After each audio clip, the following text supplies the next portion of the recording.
kebangsaan, demokrasi, dan HAM menjadi sesuatu pilihan yang memang harus kita masuk di dalam prioritas dunia. Nah, dari perspektif politik kebudayaan, ada sesuatu kegelisahan juga yang panjang buat kami sebagai pelaku di dalamnya. Interaksi yang panjang dengan gerakan-gerakan NGO yang selama ini juga kita geluti mengalami satu deviasi, di mana bahwa persoalan-persoalan yang positifistik ini juga mengalami satu pergeseran yang panjang dalam satu paradigma berpikir gitu. Sehingga peradaban yang kita dengung-dengungkan, yang adiluhung, kemudian tadi ada kata progresif, menjadi sesuatu yang kita kedepankan.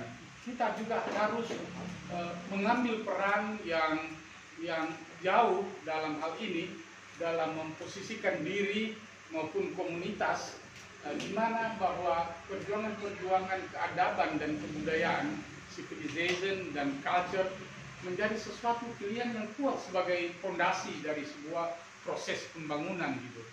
Ya, kita tahu dalam sejarah panjang tentang bangsa ini, banyak hal-hal yang terkait dengan gerakan-gerakan kebudayaan yang memang akhir-akhir ini muncul saat dinamika politik dia muncul ke depan, maka gerakan-gerakan kebudayaan itu juga menjadi bagian yang penting di dalam membangun sebuah tatanan fondasi yang kuat dalam melihat bangsa ini.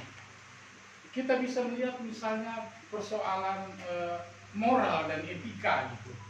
Moral dan etika menjadi sesuatu yang mestinya menjadi landasan dalam proses pembangunan, ini juga mengalami suatu pergeseran yang panjang.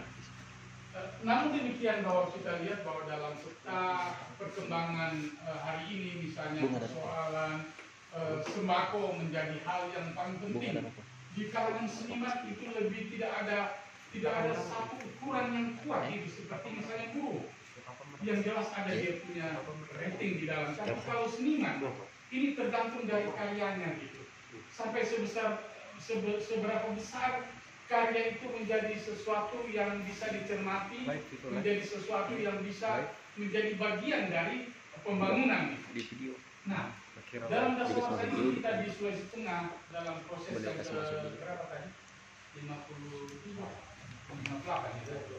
Kita punya hari jadi provinsi 53. Ya, itu. Jadi kelihatan bahwa pembangunan kebudayaan itu belum menjadi sesuatu priority gitu. Sementara ini yang menjadi landasan sesungguhnya gitu.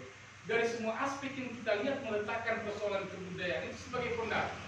Karena kita masih bicara dalam konsep misalnya ini to Banggai, ini to Saluang, ini to Pipikoro, ini dan seterusnya. Keberagaman ini menjadi sesuatu yang memberikan kekayaan dalam membangun kebangsaan, demokrasi, dan HAM. Jika ini tidak diletakkan dalam konteks pembangunan, dia hanya menjadi alat sajian di dalam hal-hal yang seremonial, maka tentunya akan menjadi sesuatu yang tak berarti gitu. Nah, maka perjuangan ini menurut kami dalam perspektif politik kebudayaan penting menjadi agenda-agenda ke depan yang juga berbarengan dengan pembangunan hukum gitu. Karena di dalamnya yang disebut dengan local knowledge ataupun local genius menjadi hal yang penting hari ini, apakah dia bergerak secara linear maupun dia secara vertikal. Karena kita tahu bahwa gerakan-gerakan sosial baru dalam hal ini juga mengalami satu perubahan paradigma dalam memperjuangkan posisi kita baik secara individual maupun secara kolektif. Ini kira-kira komentar saya, Bung Agus, nanti bisa kita diskusikan, tapi saya orang yang termasuk sedih karena sejak mahasiswa sampai hari ini terus menggendungkan tentang seni budaya yang menjadi embrio, tapi sampai hari ini untuk membangun saja pendidikan art di Sulawesi Tengah sudah usia yang seperti ini, kita belum bisa apa-apa. Kita bisa bertengok ke selatan sedikit, di Sulbar juga belum ada, di utara juga belum ada, di Gorontalo belum ada. Nah, ini mungkin menjadi bahan pemikiran kita bersama bahwa gerakan progresif untuk kebudayaan itu juga menjadi penting. Terima kasih, Pak. Ya. Saya melihatnya itu titik tolak bahwa kebudayaan itu menjadi cerminan utama memang kebangkitan dari kritis situasi yang kebudayaan yang maju itu kalau pakai oiko, Fukuyama ya. Fukuyama Jepang. Kebudayaan itu yang menunjukkan jati diri sebuah bangsa maju atau enggak. Ini Dr. Sulaman Ciu ini sebelumnya saya mau ke Pak Deddy Askari dulu, Ketua Pemdam. Kemarin kita 2 minggu lalu datang lapor sama Ketua CKI minta perlindungan HAM terhadap seorang aktivis HAM itu kawat juga disasar. Mungkin sepatah 2 kata dari Pak Ketua Pemdam. Selanjutnya nanti dilanjut oleh Pak Dr. Sulaman Ciu. Silakan Pak Ketua. Iya, terima kasih. Saya pada akhirnya ingin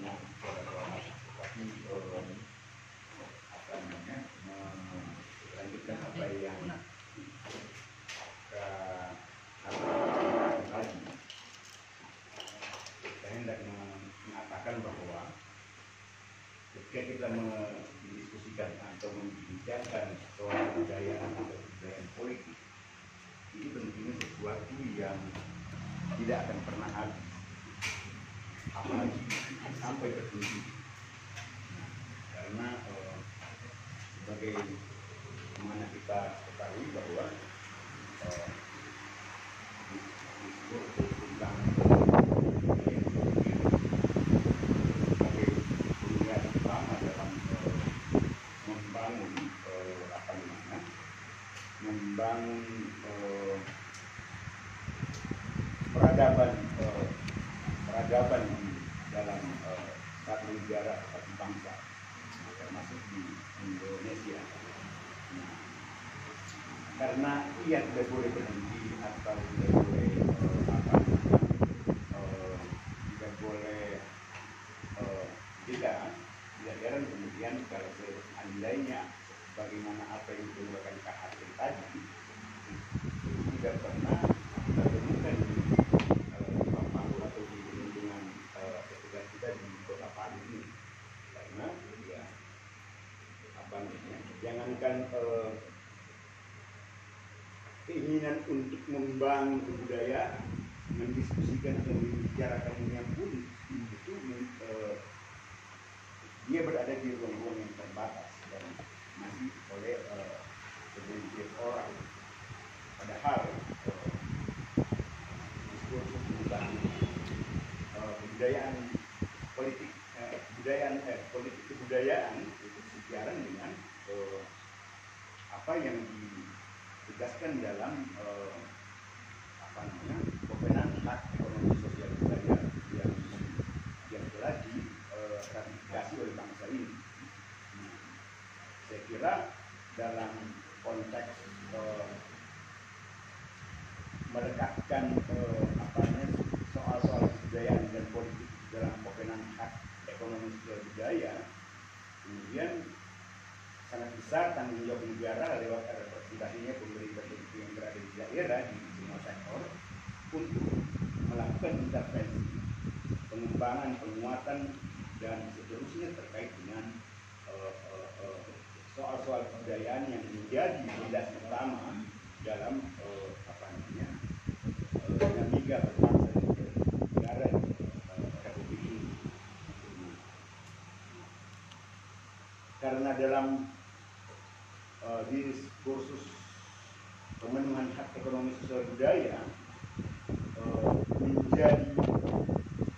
akan terjadi pelanggaran hak asasi manusia ketika intervensi negara itu lemah atau tidak ada sama sekali dalam soal-soal seperti mana yang dikatakan oleh Kang tadi. Beda soal dengan pemenuhan hak sipil politik dalam Kovenant yang telah kita ratifikasi. Saya kira mungkin itu Bang hal yang saya ungkapkan. Saya mohon maaf. Waalaikumsalam. Jadi ada 2 ratifikasi Kovenant itu pada pasca reformasi awal-awal mulai itu hak-hak sipil dengan dikosong. Nah, dalam sektor sumber dalam dilahirkan lewat TAP MPR lah tentang reforma agraria.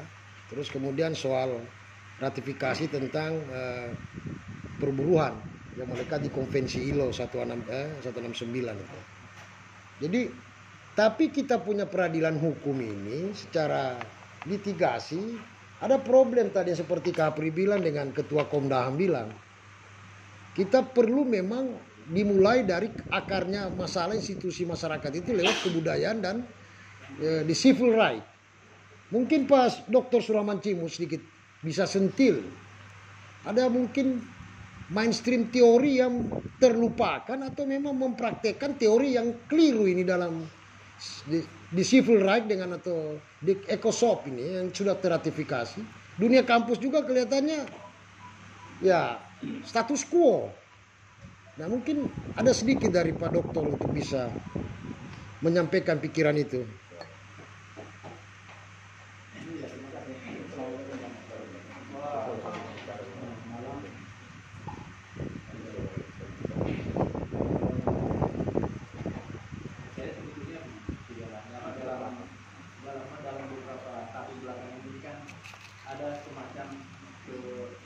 Keresahan yang kemudian membuat saya itu tertekan, kemudian lari dapat dari kondisi yang berbagai macam kritikan saya untuk kembali ke sebuah fenomena awal ya, yang katakanlah mungkin kami ya ada di sini juga ada di sini ada di Andi itu juga melepaskan sebenarnya ada sebelum dari melepaskan tapi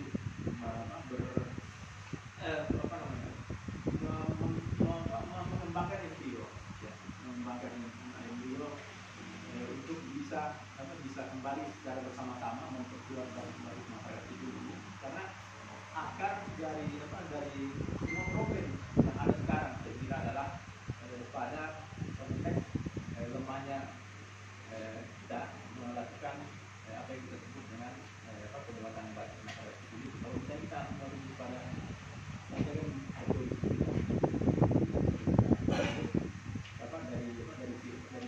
dari Spotify misalnya seorang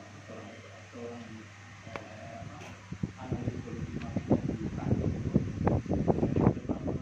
memberikan penekanan bahwa masyarakat sipil adalah sebuah komponen masyarakat bisa disebut kelompok, bisa disebut apa ya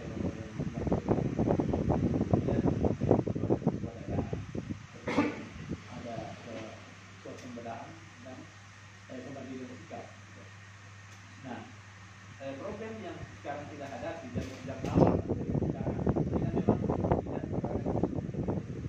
tapi sejak tahun kita aktif secara bersama-sama gitu, lari bersama-sama juga 1980-an sampai pada dasarnya kan kita kembali itu di dalam mengkontribusi lemahnya gerakan masyarakat itu pertama ya. Yang mungkin saya juga melihat bahwa Komnas HAM juga hampir banyak yang sempat di tengah sidang-sidang faksi yang terjadi di beberapa provinsi tidak atau di daerah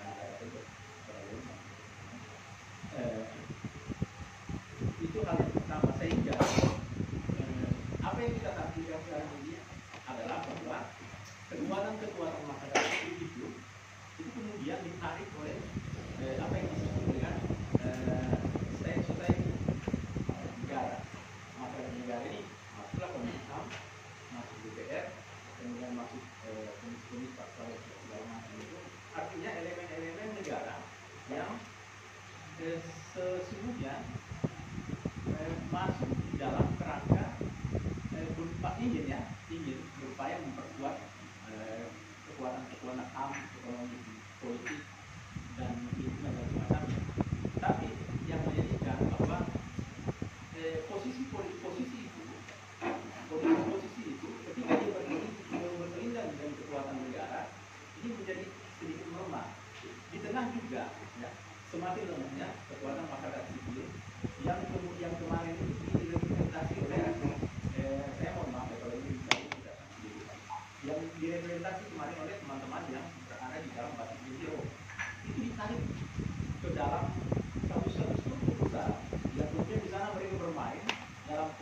ekonomi politik mereka nggak bisa keluar.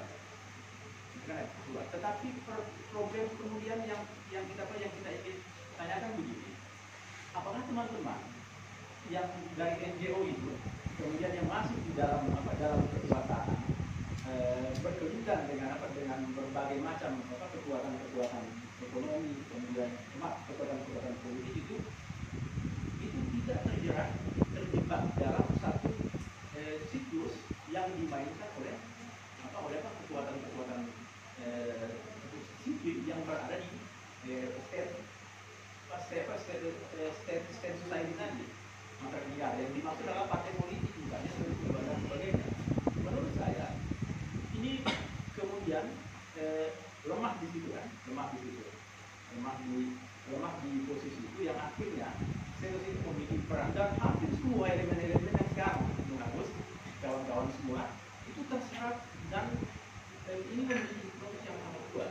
Orang kemudian ingin berselinang dengan kekuatan partai, orang kemudian ingin baik itu akademisi, siapapun dia.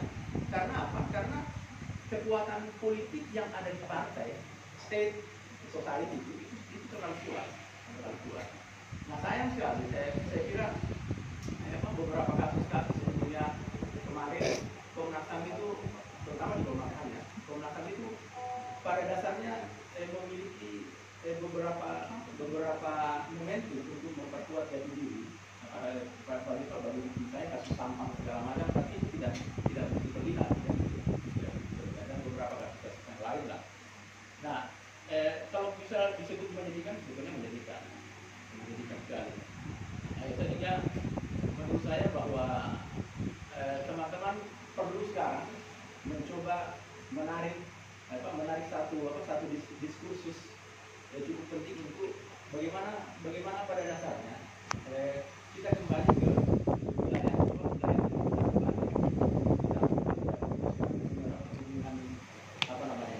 yang panjang 1980-an sampai dengan sekarang itu disebutkan dalam kekuatan baru. Saya kira dalam beberapa titik menjawab. Tapi dari konteks dari kesimpulan yang mungkin bisa dari bawahi bahwa kenapa sekarang kita memakai pertanyaan juga kenapa sekarang kita lemah, karena memang kita melemahkan diri, tapi kita juga menyerahkan banyak sekali potensi kekuatan kita di state society. Lemahnya state society juga secara otomatis memperlemah basis masyarakat sipil.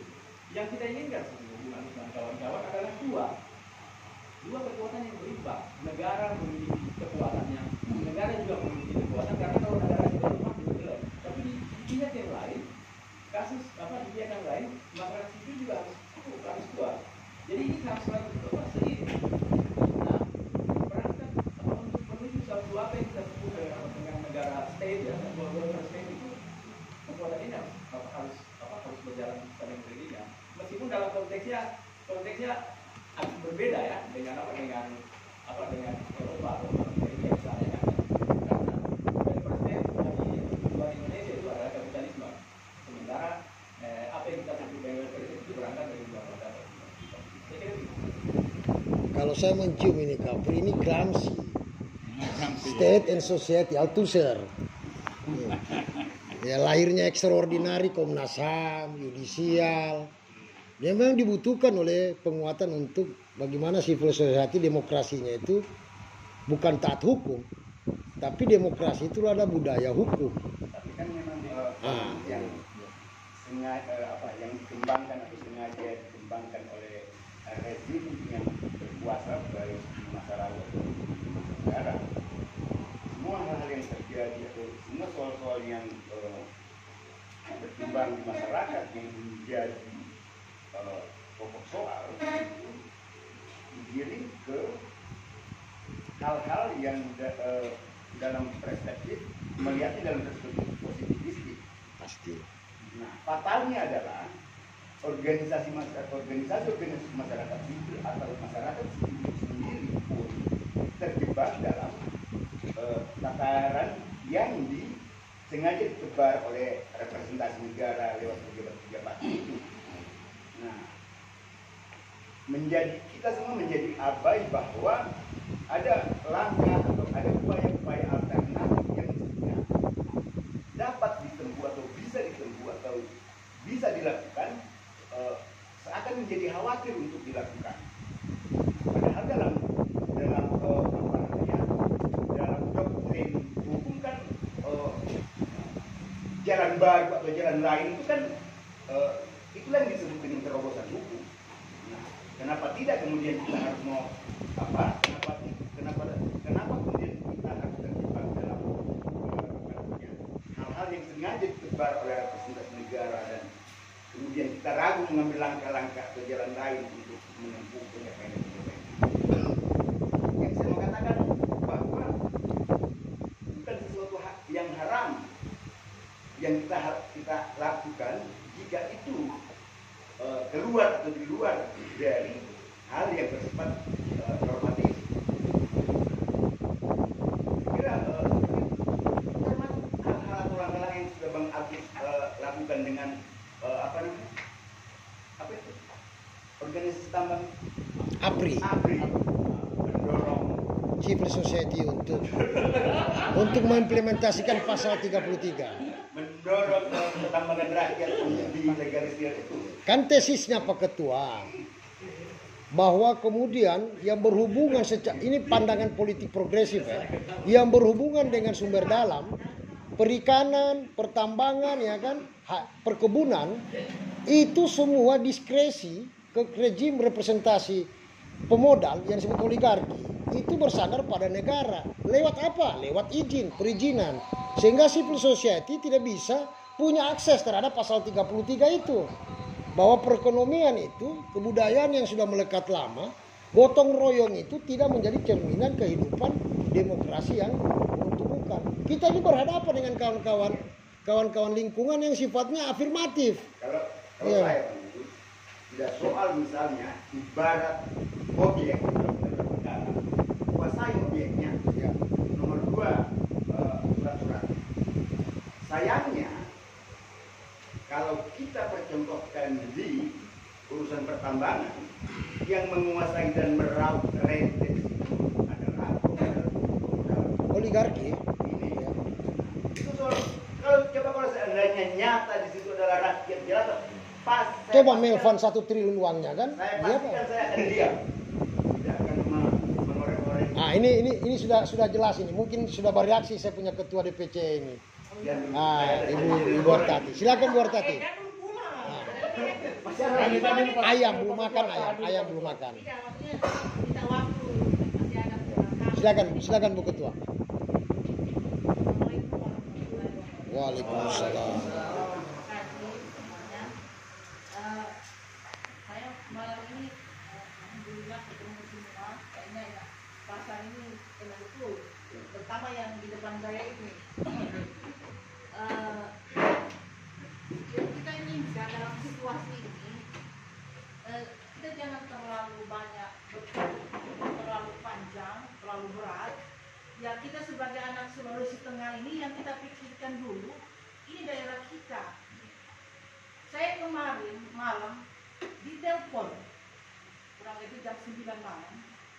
Mereka berada di Kuntara. Mereka menelpon saya, Ibu kami sudah 3 tahun 6 bulan. Kami sudah 3 tahun 6 bulan ini apalah?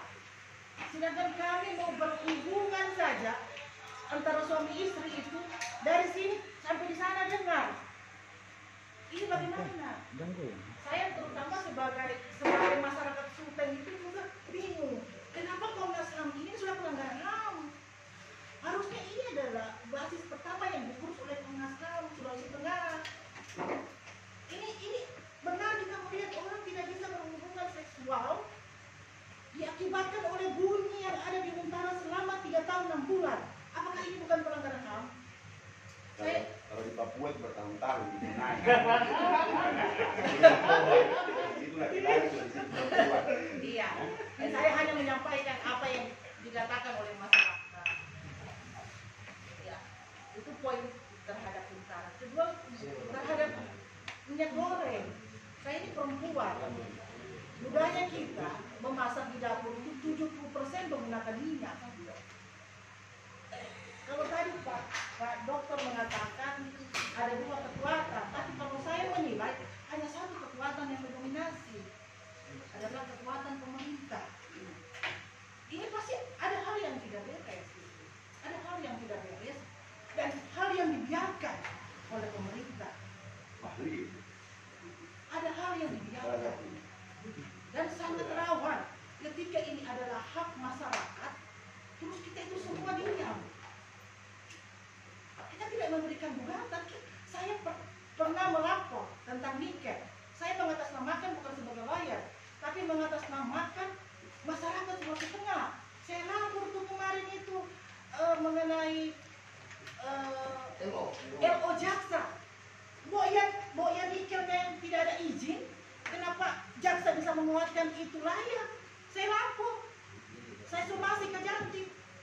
Saya berharap kita malam ini cobalah kita pikirkan tentang minyak, karena saya sebagai perempuan merasa sangat risau terhadap minyak ini. Itu di dapur saja itu kita pakai satu itu mungkin 1 liter itu ya 2 hari. Nah sekarang 1 liter sudah beda harganya di atas 150%.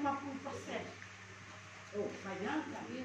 Bukan cuma 25%, beda harganya. Yang dulu kita bisa dapat kunci emas itu 14.000, yang sekarang kita bisa dapat sampai 29 sampai 30.000. Kan ngeri. Ya sudah, itu soal minyak. Ya. Yang ketiga, saya mau bicara tentang kekerasan seksual di Sulawesi Tengah. Ini gila loh. Ada yang diperkosa. Kemarin saya melaporkan itu masih terkait juga Huntara. Yang di Huntara. Ibu Sri itu Iya. Itu saya laporkan, tapi alhamdulillah pelakunya. Ini juga kita bagaimana pikirkan ini. Untuk bagaimana situasi ini jangan kita biarkan. Karena buat saya yang harus kita lakukan bagaimana kita nominasi pemerintah ini yang harus kita. Pertama saya tidak lagi percaya tentang ESDM. Saya akan coba mengorek tentang kehutanan. Karena simpan pakai hutan itu yang bagaimana masyarakat yang melapor ke saya, kami Bu ini sudah lama kami garap di lahan. Tiba-tiba ada perusahaan yang tidak tahu dari mana disuruh kami keluar. Dibilang kami tidak memiliki SKPT. Nah, mulai menjadi. Terus kita diam, semua kita diam. Tidak mungkin kita diam. Saya saja perempuan itu tidak bisa diam, apalagi kalian semua laki-laki.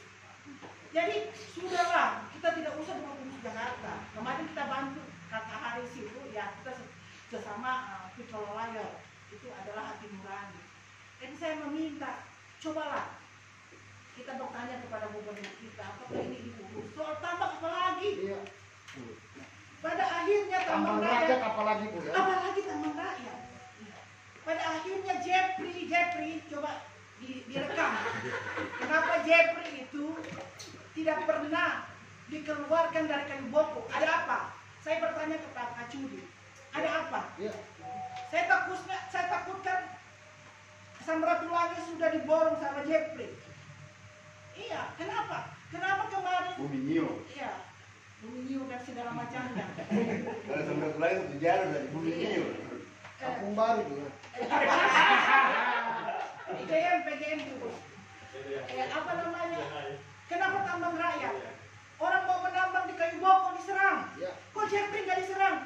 Ini di undang-undang yang dimaksud dengan tambang rakyat itu ketika mereka sudah 15 tahun berkelola. Jadi tidak ada istilahnya tambang rakyat itu ilegal. Tidak ada istilahnya. Saya katakan di Belanda tidak ilegal.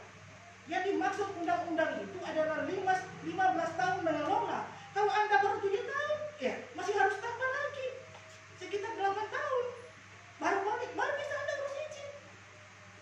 Jadi tidak ada tambang rakyat ilegal. Saya katakan di Pari kemarin.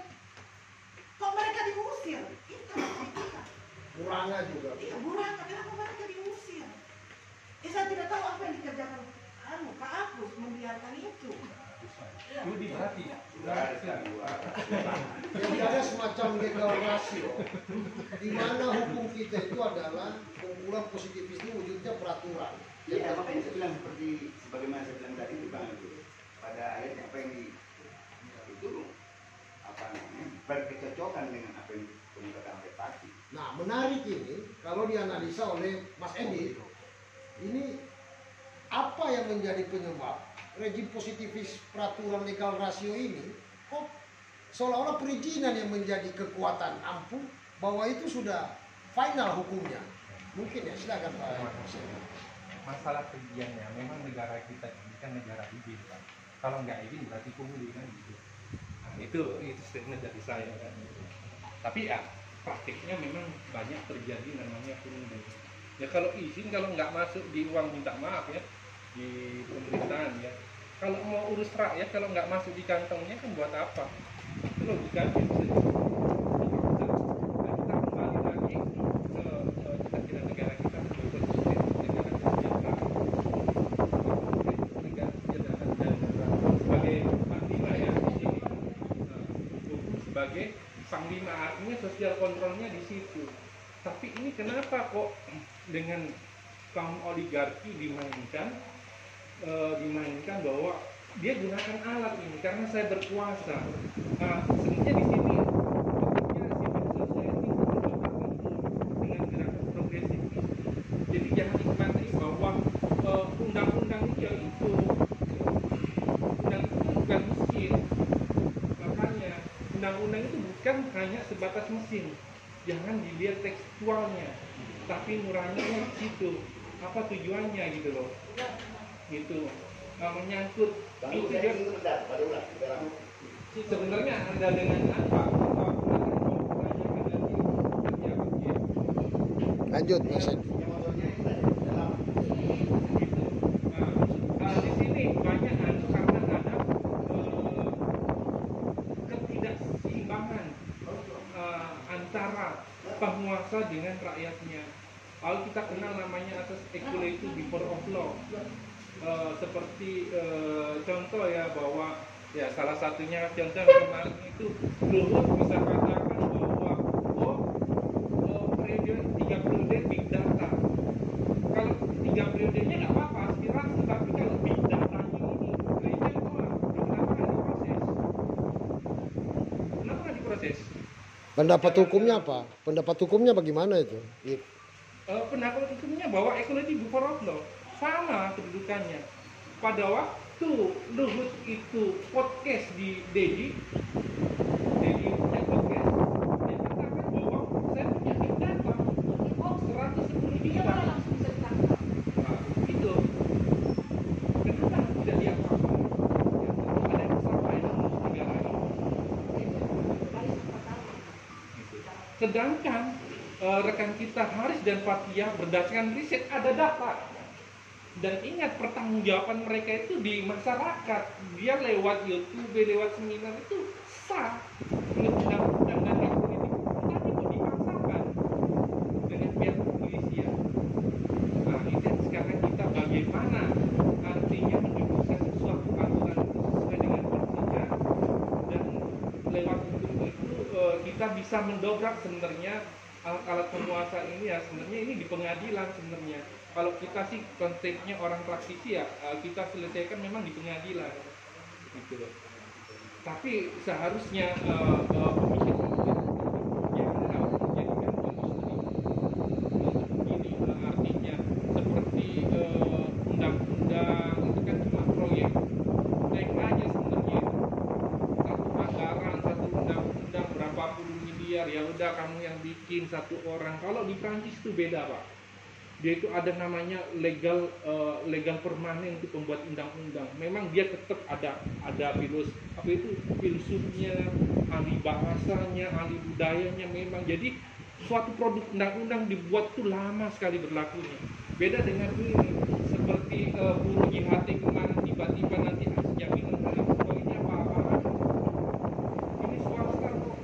Nanti itu ya, saya kembali lagi berpikir ya ini karena terlalu banyak utang negara, membangun ibu kota tanpa pernyataan yang matang. Ya, saya nggak bisa salahkan ya, tapi itu kan artinya direncanakannya matang. Akhirnya rakyat yang kita, makanya kita harus artinya bergerak di kita sebut bahwa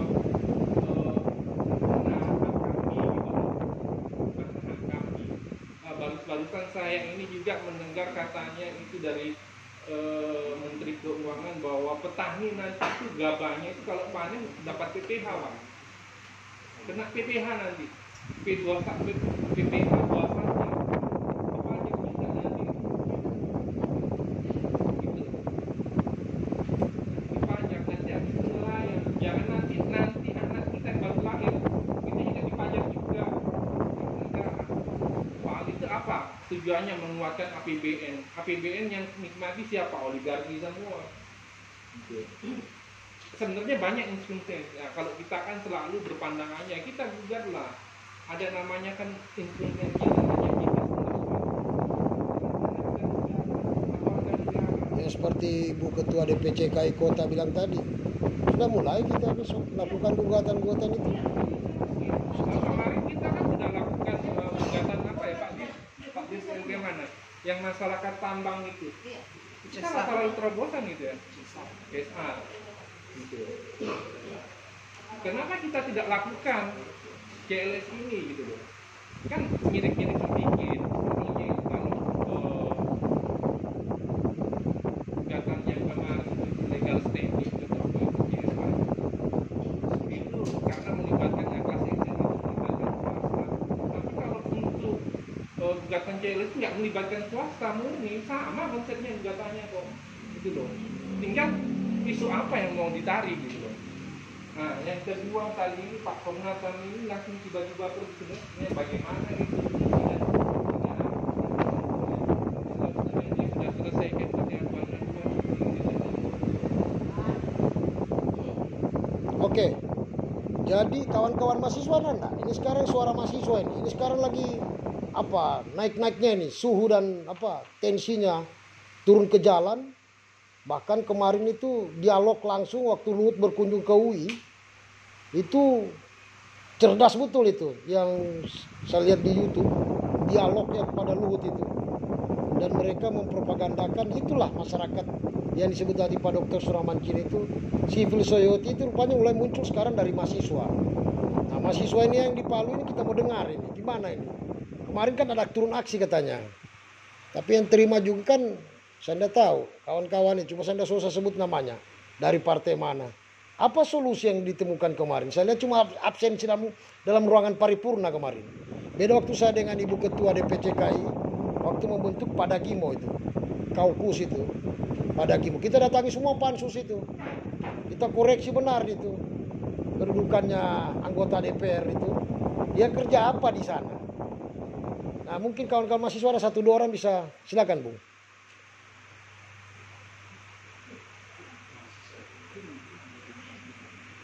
Ya sebutkan dari elemen mana, kampus mana, fakultas apa. Ya silakan. Ada kawan mahasiswa? Silakan.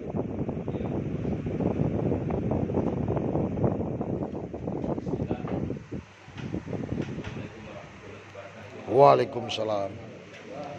Saya Irsan dari Aliansi Gerakan Rakyat yang Semestinya yang bekerja untuk mengorganisasikan kaum tani mulai dari dalam Taman Nasional sampai pesisir dan pulau kecil yang ada di sini.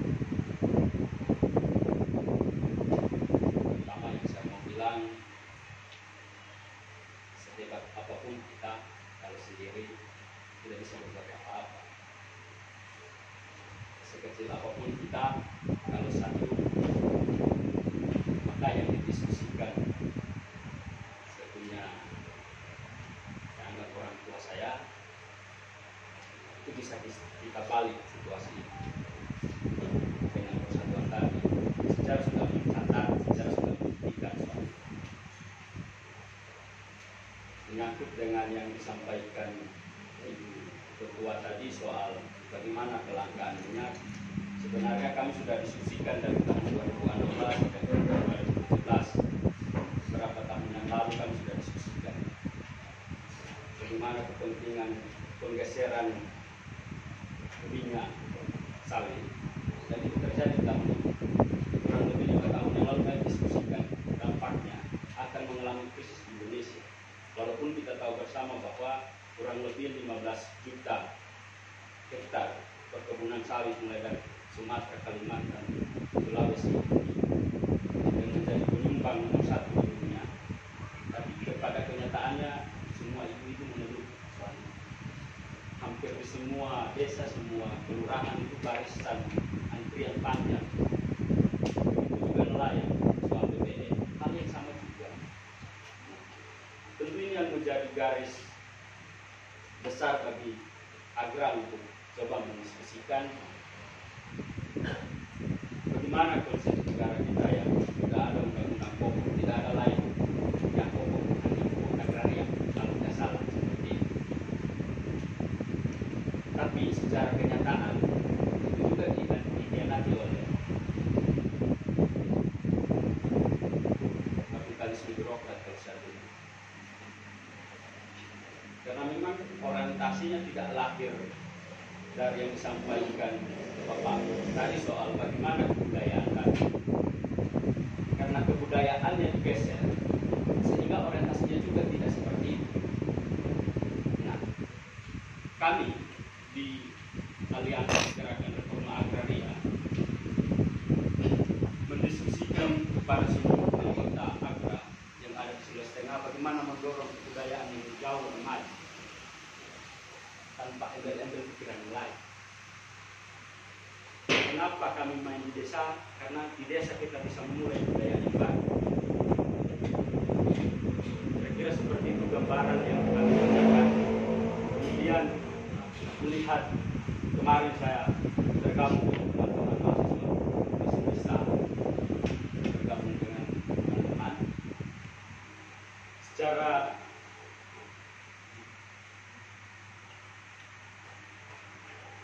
umumnya yang diterima kemarin teman-teman mahasiswa tidak lain dan tidak bukan hanya janji semata, dan itu sama persis dengan yang disampaikan di Jawa, di semua titik aksi secara nasional, itu sama semua bahasanya.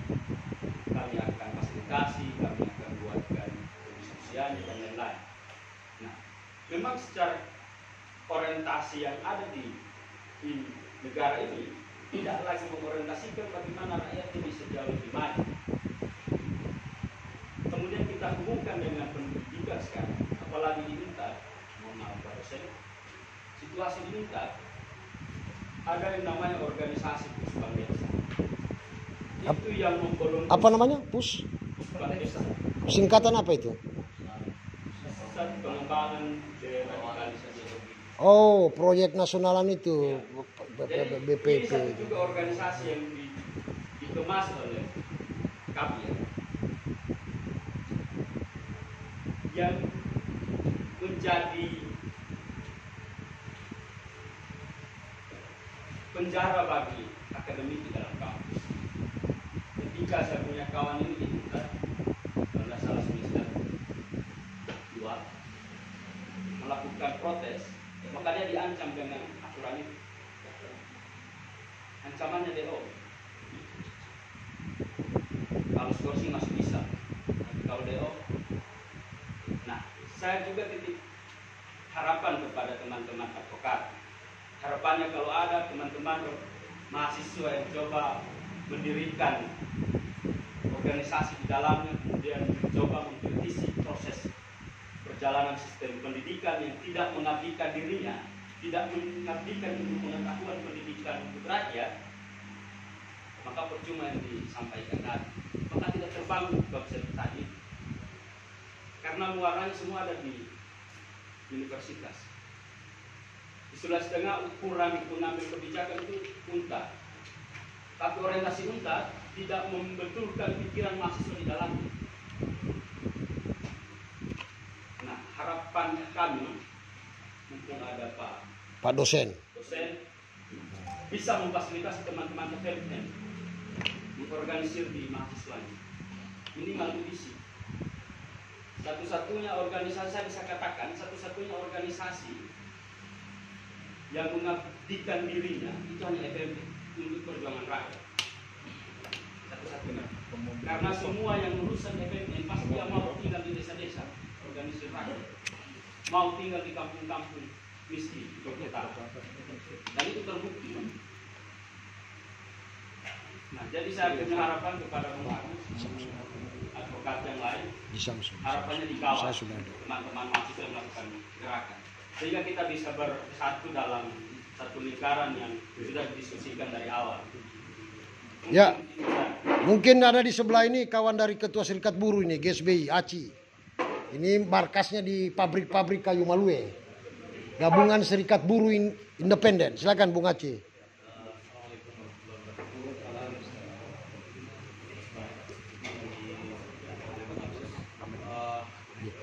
Saya sedikit mengutip dari apa yang disampaikan oleh dokter tadi. Mungkin ada dua poin. Terus kemudian di akhir mungkin sedikit menambahkan dari Adinda.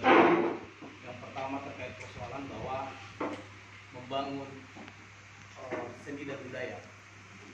Jadi begini barangkali sederhana saya bahwa yang pertama membangun terkait persoalan seni budaya berdasarkan perspektif yang ada di Sulawesi Tengah, bahkan secara situasi politik yang berada di internasional. Tapi saya juga sepakat dengan Ibu Hartati ya. Kenapa tidak? Coba kita mulai dari wilayah kita sendiri.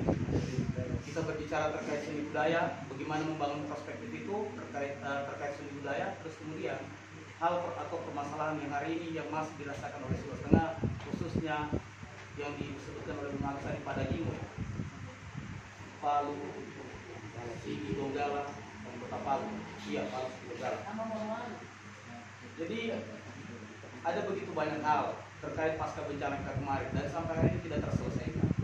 Akan tetapi hal ini saya lihat, kenapa saya agak sepakat dengan Adinda tadi, bahwa hari ini bahwa teman-teman penggerak mulai dari lawyer, aktivis hukum apa segala macam, bahkan seluruh elemen yang berada, ormas yang berada di Sulawesi Tengah, saya anggap ini mati suri, bahkan mati mungkin.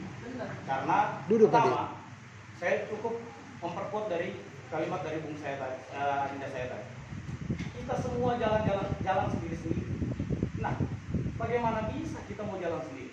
Sementara hari ini para kaum birokrat khususnya pemerintah, minta maaf, mulai berganti dari gubernur yang kemarin, terus kemudian gubernur yang baru, sama saja.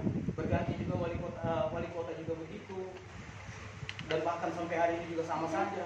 Nah, ini yang harus menjadi, maksudnya center atau sentral pemikiran, maksudnya teman-teman kita fokuskan di titik bahwa bagaimana bisa menyuarakan persoalan ini ke depan. Dan kami juga, termasuk dari teman-teman dari buruh sendiri, akan siap juga ikut andil bahwa kami terkait persoalan buruh sendiri begitu banyak persoalan. Tapi kami hari ini berharap bahwa mulai dari ada beberapa aliansi ormas yang berada di Sulawesi Tengah ini, termasuk dari FMN, FPR atau dan lain sebagainya, bahkan kami dari GSBI, sebenarnya kami sampai hari ini menunggu persoalan itu. Bukan berarti kami diam selama ini. Kami mau, memang tidak, ruang itu tidak ada. Itu yang jadi persoalan. Karena mungkin ada dikotomi masing-masing. Tapi saya berharap dengan terkait persoalan kita membangun dari sisi perspektif kita ke depan ini, bahwa tidak ada lagi sekat, mari kita bangun kebersamaan ini. Entah apapun itu, dibangun dari seni budaya, berdasarkan kasus yang ada yang berada di Sulawesi Tengah, kenapa tidak kita duduk sama-sama? Kita suarakan secara sama-sama dan jalan kita duduk sama-sama dengan yang ini.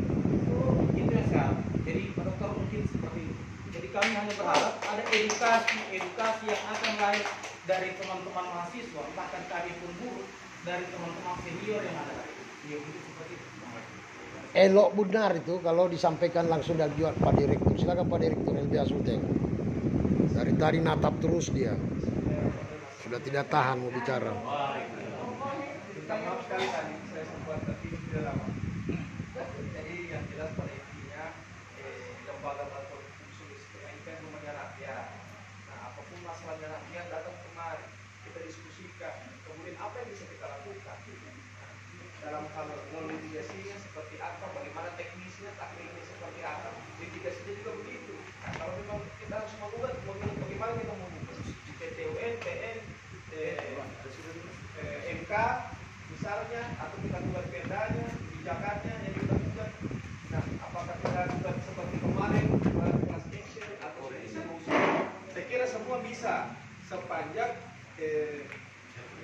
selalu sama-sama, jangan jalan sendiri-sendiri. Itu harapan saya, kita selalu sama-sama, jangan jalan sendiri-sendiri. Tinggal apa isunya. Pokoknya apapun itu, kalau dari saya sebagai pimpinan lembaga bantuan hukum Sulawesi Tengah, kami support sepanjang untuk kepentingan rakyat. Cukup begitu saja, barangkali.